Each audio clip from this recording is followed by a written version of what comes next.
Zihamba phambili izindaba namuhla. Uthembusela ukhulu umhlangano we-ANC KwaZulu-Natal. Kuvalwe isikole kusolwa uthisha omkhulu ngokulala nabafundi. Kanti-ke kukhuthazwa ukusebenzisana kwezimayini nemiphakathi. Lezi izindaba ze-1KZN TV kanti uyifundela uNondumiso wakamlondo. Ngikubingelele ngiphinde ngikwamukele mbukeli. Uthembusela ukhulu umhlangano wezinsuku ezimbili lehotla weqembu likaKhongolose KwaZulu-Natal njengoba kugxilwe kwelokuthi iqaliswe lezo zinto okanye izinhlelo leli qembu behlele kuba zenziwe.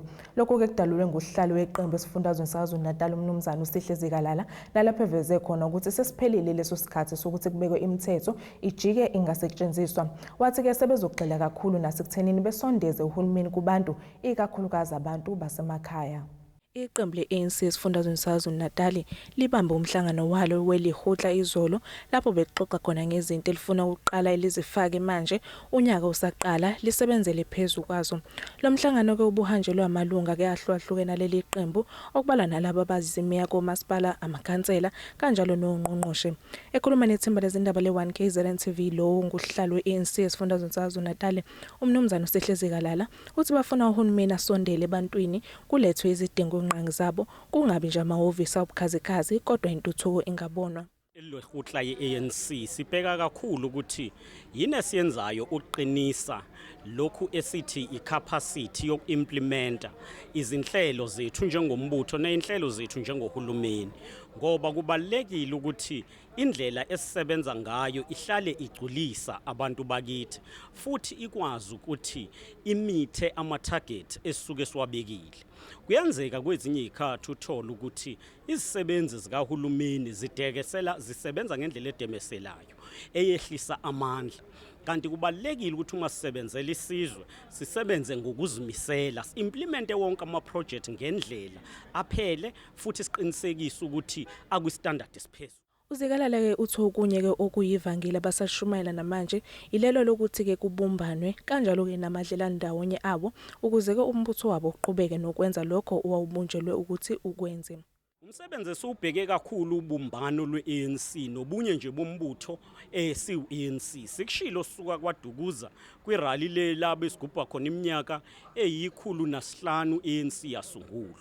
Sizimisele futhi uqinisekisa ukuthi siyakusebenzela ukuthi kube khona ubunye kwi-ANC. Zikhona inhlelo engaphakathi esesiqalile njengobuholi beprovince futhi sinethemba lokuthi zizophumelela. Kukhala ibhungezi abafundi nothisha babona nangokhalo esikoleni samabanga aphezulu impepho seHayi eMakhwezini ngaphandle kancane kwedolobha laseMpangeni enyakatho nesifundazwe saKwaZulu-Natal. Lokho kulandela ukuthi abazali bekumisense ukufunda nokufundisa besola uthishanhloko ngokuthi akawenzi ngendlela umsebenzi kanti nothisha benza ucansi nabafundi.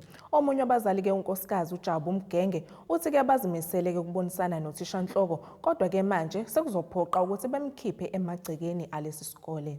Itshelome inhlama kulesikole samabanga aphezulu abafundi nothisha ababonwa lokhu kulandela ukuthi abazali bevuke umbhejazane bangena ngodliku lesi sikole bakhipha abafundi nokushiyeke amasango alesikole elele phansi. Labazali nomphakathi bavuka indlobana nje phela ke bakhala phakathi kokunye ngokuthi kunothisha abenza ucansi nabafundi basola ke uthisha omkhulu ngokubafukamela labothisha njengoba bethe sigamekweni sakamumva kunomfundi owakhuleliswa omunye wothisha kepha ke emva kokuthi eyeke isikole ubuye ke eseyoqala ibanga elilandelayo abazali bawotha ubomvu. Uqala kokuphasa ka grade 12 la isikole siqala nje kuba grade 12 senze kahle kakhulu kuleminyaka nale ebilandela. Kuthe mangabe kuqala kungena lo principal lo ayilehla kakhulu ngoba kugcine kuphasa abafundi abawu20 nakhona kula u20 kunabantu abaphase ngo-age ngeke kuze umbale njengomuntu ophasile. Kunothisha osolakalayo la ukuthi ulala nezingane zesikole eyithembisa ukuthi mangabe eyilale nayo izophasa. Uma inqabile ngeke iziphase. Nanokuthi ingane manjengoba isikole singenzi kahle ziyafuna ukuhamba uyofunda kwezinye kwezikole bese benza ukuthi i-remove yabo yazo ibhalwe kabi kuthiwa ikhondoniwe ngishaye kuthiwa iphasile ngoba kwenzela ukuthi fanele ingahambi lesikole funa ihlale noma ngabe kuthiwa senzi kahle. Ugrade 12 ufeyile ngendlela esingayibonanga. Okwesibili izingane zethu lama seyifeyilile la zibizwa ngezidomi kuthiwa angeke ibuyele kwa12 abazizi izidomi. Owesibili kunothisha abaqonywe izingane zethu abalala izingane zethu. Bekulindele ukuthi kube nomhlangano wezinhlaka ezithintekayo namuhla, kepha-ke awubanga impumelelo njengoba-ke kube inkombankombane. Kodwa-ke kubonakala-ke kunalomdonsiswano ukuthi laba abayibiza ngomphakathi bathi abafuni ukuyokhuluma ngaphandle, ekubeni phela umthetho kahulumeni uthi mangabe udaba lungwele esikole abantu kufanele belikhulume abantu ababazali bengane zesikole. So indlela okwenzeka njengamanje kubonakala laba bawumphakathi bengayimisele ukuthi behloniphe. Umphakathi kwakule ndawo uphinde-ke usole-ke usihlalo wesigungu esimele abazali esikoleni ngokuthi-ke uyamfukamela uthishanhloko kanye nalabo thisha benza okubi, kanti-ke baphinde bamsole ngokuthi-ke yonke imisebenzi eyenziwa esikoleni uyayithatha kube ngeyakhe, kepha-ke usihlalo uyayiphika lezi insolo. Uchairperson we-SGB kodwa kusunothisha wapasta wadlula kuqala, kodwa ekuqaleni wathi uthisha omkhulu ukuthi umphakathi awukhokha imali ye-security wangakwazi ukuyikhokha ngokwanele, wadinga ukuthi ngivolontiye ngoba isikole njengomphakathi nami kuyisikole sami ngikwazi ukuvala ngibuye ngivulela abantwana nothisha abasuke bayafundisa ngibasiza ekhishini. Uthisha omkhulu wahambayo hayi umalema wasethi ungangena ubambe ngoba ayikho imali oyithola income oyitholayo ngivuke ngizobamba-ke ekhishini, hayi lezi ikhulu ukuthi ngihola imali ewu-4 angikwazi. Lesi sikole-ke sibe sematheni ngonyaka odlule lapho-ke bekukhalwa khona ngomunye wothisha obebhaxabula iy'ngane isihluku ngenduku. Kanti-ke imizamo yethimba lendaba le-1KZN TV yokuthola-ke lo ngumqondisi womnyango ngaphansi kwesifunda iKing Cetshwayo ayikwazanga ukuthi-ke iphumelele njengoba ucingo lakhe belikhala lungabanjwa. Uhlalo wekomidi lezokuthuthukiswa komnotho nezokuvakasha KwaZulu-Natal uNhlakanipho Ntombela usenxuse izimayini ezisebenzela emphakathini kulesi sifundazwe ukuba ziqinisekise ukuthi ziyasebenzisana nomphakathi zigcine lokho ezisuke zikuthembisile. Engxoxweni ekhethekile neziko lezindaba le-1KZN TV, uNtombela uthi-ke lokhu-ke kungasiza ukugwema imibhikisho yomphakathi usukhala ngemayini ukuthi kayisazifezi izithembiso eyazenza ungaba-ke ukuqasha abantu bendawo kanye nokunye.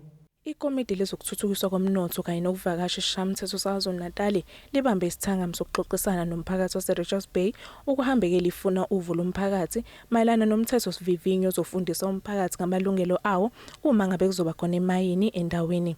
Ekhuluma nethemba lezindaba le-1KZN TV uhlalo waleli komidi umhlonishwa uNhlakanipho Ntombela uthi umphakathi-ke kumele wazi ukuthi ngaphambi kokuba imayini yakhiwe endaweni kumele bazi ukuthi labo bantu abazoqala emayini bayadinga ukuthi beqale bexoxisane nomphakathi bethole imvume. Umthetho khona manje inkampani efuna ilayisensi yokumba phansi endaweni ophila kuyo kumele ithole isupport yomphakathi. Lo support yomphakathi ilayisensi leyo oyitholayo inemigomo ebekelwe. Imigomo ethu umphakathi uyingxenye yokwakhiwa kohlelo lakho, umphathi uyingxenye kulisupport, but umphakathi uyingxenye yokuhlomula kulolu hlelo lakho. Ikakhulukazi umwenze umsebenzi unamakhono ofanele wakhile ukuthi inkampani eningi abantu asifuni kuphela abantu abazomba phansi kuphela, but uma inkampani izodinga also science dingo engineer ilubuhlelo lakhathene endaweni lemba khona imayini iyabakhiqiza abantu abasha abazongena kulowo mkhakha. So esikhathini esilandelayo awugcina ulanda abantu ngaphandle kwamazwe South Africa ukuze benze efana nale. Okunye-ke obuphethwe yilo mthethosivivinyo ukuthi kumele umphakathi wazi amalungelo awo njengokuthi kumele nabo behlomule njengomphakathi kungaba-ke ngamathuba omsebenzi noma ukuqeqeshwa kwamakhono. Umthetho khona manje ubanika amalungelo ukuthi inkampani ezomayina endaweni zenu uzayithola ilayisensi kumele ithole ukusupporteka kwenu. Inkampani ezomayina endaweni zenu kunomthetho ophoqayo manje uma isebenza lapho abantu balezo indawo kumele bahlomule, whether bahlomula ngamathuba emisebenzi, whether bahlomula ngeinhlelo zokwakha ingqalasizinda zokuthuthukisa endaweni abantu abaphila kuzo. Lokhu-ke kwenzela-ke ukuvimbela noma ukuvikelwa lapho uthola khona amalungu omphakathi esebhikisha noma ebhikishela inkampani ngokungazifezi izithembiso zawo. Inhloso nqangi yomthetho lokho ukuvimba izimo ezifana nalezo ukuthi inkampani before imayini ithole ilayisensi kumele kube nokuvumelana nomphakathi. Uma kuvumelana nomphakathi inkampani kumele ibekele yona imigomo ukuthi nani imigomo esoyilandele, imiphakathi ibeke imbono yayo ukuthi uma thina nizomayina endaweni yethu nayi inselelo yengqalasizinda esifunayo. Uma nizomayina endaweni yethu nathi lesifuna ngamathuba emsebenzi ivumelano uyiqala before even uqala ukumayina. Inkinga eRichards Bay into eyiningi abantu baqala ukuyikhuluma already inkampani sine license iyasebenza ngokusemthethweni. Umthetho kahulumeni umile ucacile ukuthi abantu abasebenzela uhulumeni abaphinde bahlomule basebenze kwinto zikahulumeni. Ubuqili lokho obuke benzeke ngaphambili bomthetho baqiniseka manje kunema-regulations abhalwe phansi. Okay. Lo obhekele ukuqeqeshwa kwabashayeli ngaphansi kwenhlangano yamatekisi Santaco kwesifunda inkosi ucetshwayo umnumzana uSibusiso Nzuza uthi kubalekile ukuvuselelwa kolwazi mayelana nezimpawu zomgwaqo kubashayeli bamatekisi ukulwisana nezingozi emgwaqeni. Umshazi ke ekhuluma nethimba lezindaba le1KZN TV uphinde wabalula ukwanda kwezingozi ngaphansi kwesifunda inkosi ucetshwayo uthi ikhona ke okubasukumise phansi ukuba bacobelele abashayeli ngolwazi. Okusho ke lokhu ngenkathi kuqhubeka uqeqesho lwabashayeli abahlukahlukene abaqhamuka ngaphansi kososeshini abahlukene obelibanjwe lempangeni Country Club enyakatho neLembube. Ukwanda kwezingozi ngaphansi kwesifunda inkosi icetshwayo sekusukumise nenhlangano yosomatekisi Santaco kokubamba uqeqesho kubashayeli bamatekisi ngenhloso yokubakhumbuza indlela okumele baziphathe ngayo uma besemgwaqweni. Lenhlangano ithi kubona kubalekile ukuthi ibe nohlelo olufana nalolu oluhlanganisa abashayeli abaphuma ngaphansi kososeshini abahlukene. Initiative ke le ethathwe Santaco kwi-province ukuthi ilekelelane ne-Department of Transport unciphisa ingozi esemgwaqweni. Kubhekekile ukuthi kakhulu abantu abaningi emgwaqweni kusokuwo driver bamatekisi othola ukuthi umuntu izinto eziningi ugcina ukuyi-observe ngenkathi eya kwi-testing yolanda license, but mayise driver uthola ukuthi akasanaki okuningi lokho akayifundile enkathi ye-testing. Ingakho ke kuthathwe initiative ukuthi cha o-driver nabo ke bephinde bethi besebenza ke beyeke ukusebenza bezohlala phansi sibambe i-workshop kahle kahle akusikhona ukubafundisa but kukuvuselela lezi zinto abazaziyo nabo njengoba benama driver's license nama PDPs okulayisha umphakathi. Umshazi okuyena obhekelela ukuqeqeshwa abashayeli uthola ithuba lokukhumbuza abashayeli izimpawu zomgwaqo akagcinanga lapho njengoba bephinde waveza ukuthi kubalekile ukuthi abashayeli bahloniphe abagibeli baphinde bagcine nezimoto zabo zisesimeni esihle. Umgibeli losuke semotweni ufana nomqashi kuyena ngoba uyena obanga ukuthi akwazi ukuthi amholele, akwazi ukuthi amlekelele ekuthengeni ukudla ekhaya, akwazi ukuthi amlekelele ukuthi afundise izingane zakhe nasesikoleni. Ingakho sithi abashayeli ngisho ukuthi umgibeli uviolent kangakanani noma ka behave kangakanani kodwa kuyena akahleze inkosi njalo umgibeli. Nabo ke futhi abagibeli siyabanxusa ukuthi cha sikhona thina njengabaholi bemboni uma kukhona lapha kangaphathekile kahle imoto zethu zinetika uyakwazi ubona le stick esinje samuphi usoseshini iwunembabani nale moto ade ngiyigibele a report ehofisini lethu le region. Nabashayeli ababehambele lolu qeqesho bazokalisa ukulithakasela kakhulu njengoba iningi labo lithi bese likhohliwe izimpawu zomgwaqo.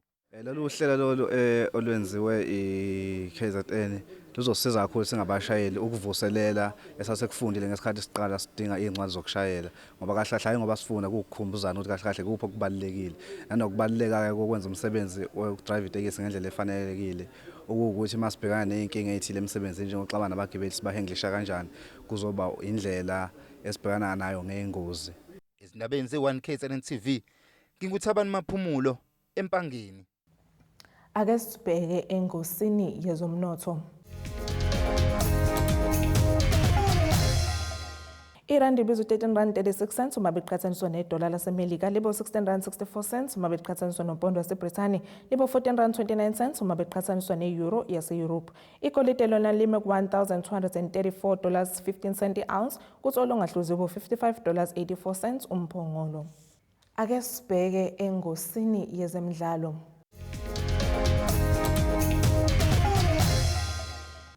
Alokho engene njalo amazwi enduduzo emndenini ngalo wabe engumdlali webhola lombhoxo uJoost van der Heijden odluleke emhlabeni izolo ephethwe isifo esihlasela ubuchopho nomthambo womgogodla. uVan der Heijden ke okwatholakala ukuthi unalo ukugula ngonyaka ka2011 wadlala ama-test angu-89 edlalela ama-Springboks phakathi kanyaka ka1993 no2003. Kanti ke udlula emhlabeni nje umengameli wakuleli ubesanda kukhipha isitatimende inxusa ukuthi abantu bakuleli bembeke emkhulekweni lenkakha ke ukuthi ilulame. Kanti ke nomnyango wezemidlalo kuleli usudlulise amazwi enduduzo. Ake sibheke isimo sezulu sakusasa.